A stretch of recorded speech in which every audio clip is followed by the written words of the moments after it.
Hyderabad lower Tank Bund దగ్గర ఆందోళనకు దిగాయి వామపక్షాలు. ఆపరేషన్ కగార్ను ఆపాలంటూ అంబేద్కర్ విగ్రహం దగ్గర నిరసన తెలిపారు. మావోయిస్టులను పట్టుకుని బూటకపు ఎన్కౌంటర్లు చేస్తున్నారంటూ ఆరోపించారు.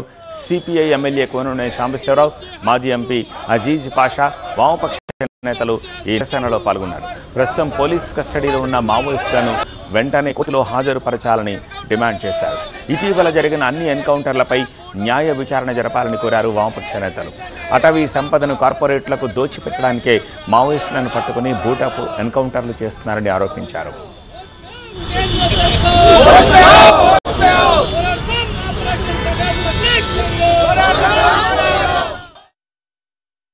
మీకేం అడ్డు లేదు, ఆపు లేదు.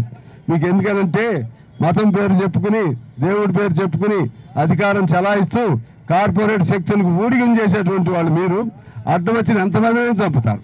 వాళ్ళ నుంచి వెళ్ళగొట్టడం అంటే వాళ్ళందరూ చంపినట్టు కదా, అది మేము ప్రశ్నించొద్దా?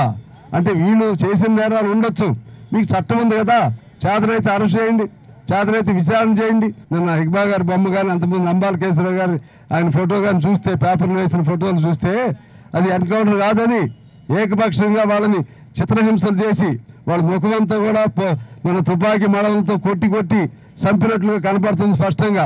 ఏకపక్షంగా వాళ్ళు సంవత్సరం పాటు మేము ఎటువంటి కార్యకలాపాలు చేయమని చేతులు ఎత్తేస్తే, తెల్ల జెండా చూపెడితే వాళ్ళ మీద మీ ప్రతాపం చూపెడతారా? వాళ్ళని చంపేస్తారా? ఇవాళ బయటకు వద్దామని అనుకునే వాళ్ళని కూడా చంపేస్తారా? ఇది ఎక్కడ రాజ్యం? ఇది రాక్షస రాజ్యమా, రావణ రాజ్యమా, రాముడి రాజ్యమా? దీనికి ప్రత్యామ్నాయం, దీనికి గత్యంతరం ఖచ్చితంగా న్యాయ వ్యవస్థ తీసుకోవాలి. న్యాయ వ్యవస్థ దీనిపైన స్పందించాలి. స్పందించి దీనిపైన ఇటువంటి కేసులన్నింటినీ కూడా సుమోటోగా స్వీకరించాలి. వాళ్ళే చంపుతారు, కోతిని కుక్కని చంపి పడేసినట్టుగా పడేస్తా ఉంటే ఇది మానవ జాతిని హననం చేయటమే. ఇప్పటికైనా ప్రభుత్వానికి కనీసం కనికరం ఉంటే ఇవాళ లోపల ఇంకెవరెవరు ఉన్నారు, తిరుపతి అంటున్నారు, ఇంకా చాలా మంది ఉన్నారు అంటున్నారు, వాళ్ళని కోర్టులో సబ్మిట్ చేయండి. ఎవరి మీద మీరు ఛాలెంజ్ చేస్తారు? ధైర్యం ఉంటే పాకిస్తాన్ మీద ఛాలెంజ్ చేయండి, ధైర్యం ఉంటే ఎక్స్ట్రీమిస్టుల మీద ఛాలెంజ్ చేయండి. పలానా తారీఖులో వీళ్ళందరూ లేకుండా చేస్తామని చెప్పి మీకు దమ్ముంటే వాళ్ళ మీద చేయండి. ఇవాళ మావోయిస్టులు చనిపోతే మరో రూపంలో వాళ్ళు పుడతారు. దేశవ్యాప్తంగా కూడా ఇవాళ మేము చేసే ఈ ఆందోళన బాట దేశవ్యాప్తంగా కూడా అందుకుంటుంది. ఇవాళ మీది నడవచ్చు, రేపు కూడా నడవచ్చు, ఎల్లుండి కూడా నడవచ్చు.